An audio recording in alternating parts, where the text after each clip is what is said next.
Another of the most underrated ships of the prequel trilogy is Darth Maul's customized star courier, the Scimitar. This menacing vessel only has a few seconds of screen time, but its TIE Fighter-esque design and foreboding red interior told you everything you needed to know about the Sith apprentice who stepped out of it. And despite its fleeting presence in the Phantom Menace, there is still quite a bit of information about the ship. I'm Joey from Radio Free Coruscant, and this is everything there is to know about the Scimitar.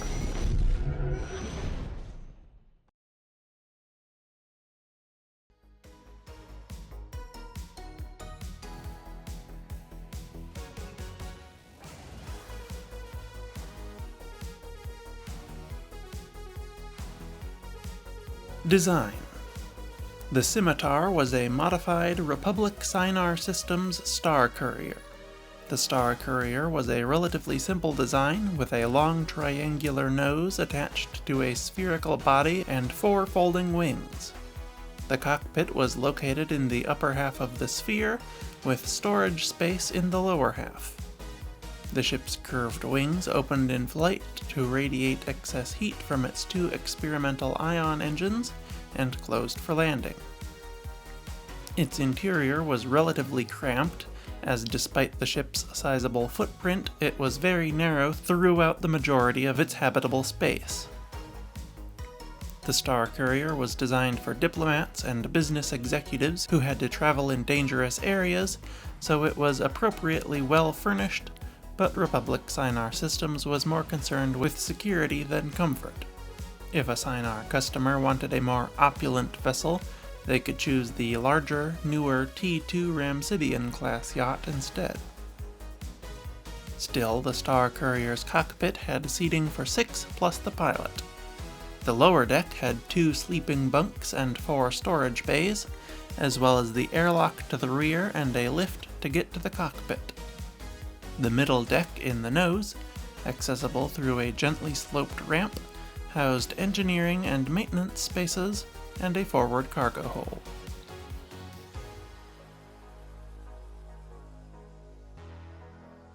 Specifications.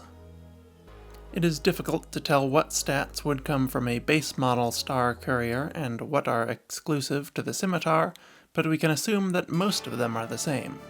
The star courier measured 26.5 meters long by about 18 meters wide and 9 meters tall with the wings extended, or 6 with them closed. It had a top atmospheric speed of 1,180 kilometers per hour and a Class 1.5 hyperdrive.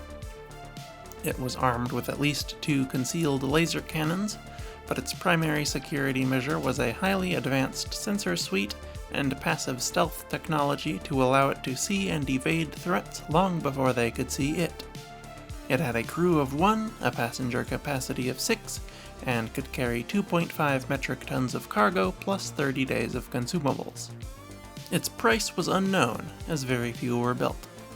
It is possible that the star courier was only available for sale to personal friends of Wraith Scinar, the CEO of Republic Scinar Systems. Compared to other ships with similar stats, it would almost certainly cost at least 300 to 500,000 credits.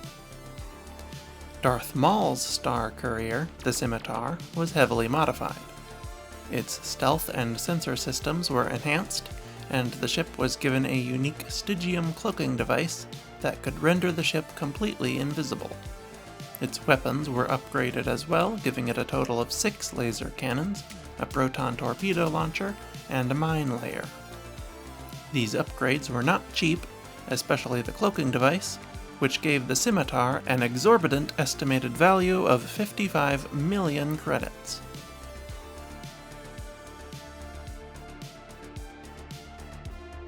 History. The earliest history of the star courier is a mystery. The earliest known use of the Scimitar, or any star courier for that matter, was in 33 BBY, when Darth Plagueis used it to escape an assassination attempt on the moon's Sojourn. However, it was potentially several decades old by that point. There is no canon history of the star courier in general, or the Scimitar specifically, prior to the invasion of Naboo in 32 BBY. However, in Legends, there are actually two contradictory possible timelines for the ship. According to one possibility, it was designed by Plagueis' master, Darth Tenebrous. Tenebrous' alter ego was Rujas Gnome, a legendary artisanal starship designer, so this seems quite likely. Assuming it was actually built in his lifetime and not discovered in his files by Plagueis and constructed posthumously, then the Scimitar, and by extension the entire Star Courier class, must have been in service by the time of his death in 67 BBY. However, there is also an alternate theory that the ship was designed by Wraith Sinar instead, though Sinar himself disputes this. In this timeline, the ship was built much later. Plagueis' apprentice Darth Sidious, better known as Palpatine, had taken on a secret apprentice of his own and was planning to overthrow Plagueis in the near future. So he requested the ship be built under the guise of wanting it for himself, and Plagueis used his connections at Republic Sinar Systems to get Wraith Sinar to create it for them. We don't have a concrete date for this happening, but Sinar was born around 60 BBY and Maul in 54 BBY, so it would have had to have been at least 15 to 20 years after that, perhaps around 35 BBY. Of course, it is certainly possible to combine these timelines. Perhaps Tenebrous designed the Star Courier class and the Scimitar, but the Scimitar wasn't built. Palpatine later found the plans for it in a Sith archive and asked Plagueis to get him one for Life Day.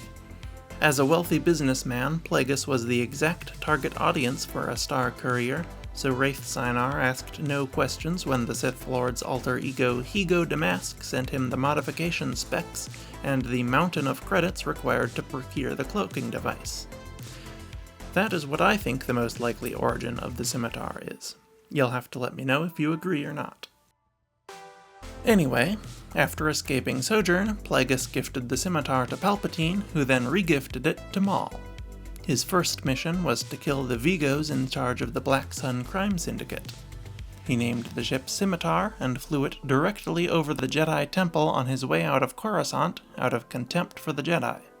Fortunately for him, its cloaking device was powerful enough to almost entirely mask his dark side presence, causing only a minor disturbance in the Force.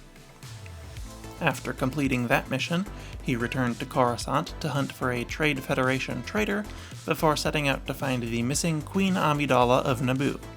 He tracked her to Tatooine and fought her Jedi guardian Qui-Gon Jinn there, before tracking them back to Naboo after their escape, and was defeated by Qui-Gon and his apprentice Obi-Wan.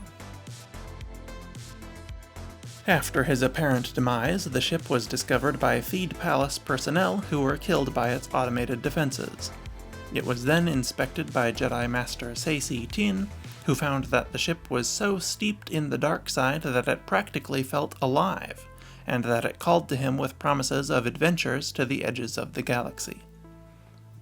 According to official Republic records, the Scimitar was sent to Kuat Drive Yards for study, but it went missing somewhere along the way. In reality, it was recovered en route by Palpatine. To avoid suspicion, he very rarely used it during the Clone Wars. The only known trip it took during this time was to transport him and General Grievous to Dathomir to battle the resurrected Maul and Night Sister Mother Talzin. During the Imperial era, it was stored at Imperial Facility 729D under the care of the droid O66, who occasionally took it on various missions for Palpatine. In the most significant of these, he and the bounty hunter Chaneth Cha were tasked with hunting down and recovering Palpatine's stolen yacht, the Imperialis, in the year 0 BBY. They were unsuccessful though, as the thief, notoriously charismatic Lando Calrissian, talked Cha into detonating the yacht's self-destruct mechanism to destroy the treasure trove of Sith artifacts inside instead. She did, and O66 left her, Calrissian, and his friend Lobot to fend for themselves in its escape pods as he returned the Scimitar to 729D. We don't know what happened to the Scimitar after this. Perhaps O66 and the Scimitar are still waiting in the station for orders from Palpatine that will never come. Perhaps Palpatine transferred it to Exegol at some point to prepare for his eventual resurrection. Or maybe, upon learning of the Emperor's demise, 066 took the ship for himself and went off on the adventures the Scimitar had promised Master Teen all those years ago. We will likely never know. And that's about everything there is to know about Darth Maul's Scimitar and the Star Courier class in general. I did leave out a couple of other Star Couriers. Palpatine and Dooku each owned another one, but as far as I can tell, nothing in what little we know about those Star Couriers would prevent them from just being the Scimitar. In fact, it would make more sense if they were. The Dark Jedi Garth Ezar, who served Palpatine in Legends, had a Star Courier as well. It was custom made like the Scimitar, but had no cloaking device. Ezar used it to destroy the Alma's Jedi Academy in 19 BB1. But anyway, that's it for the Star Courier. Let me know what you think of this ship in the comments, and what other ships you'd like to see covered. Like the video and subscribe to help the channel grow as well. Then I will see you next week. RFC, out.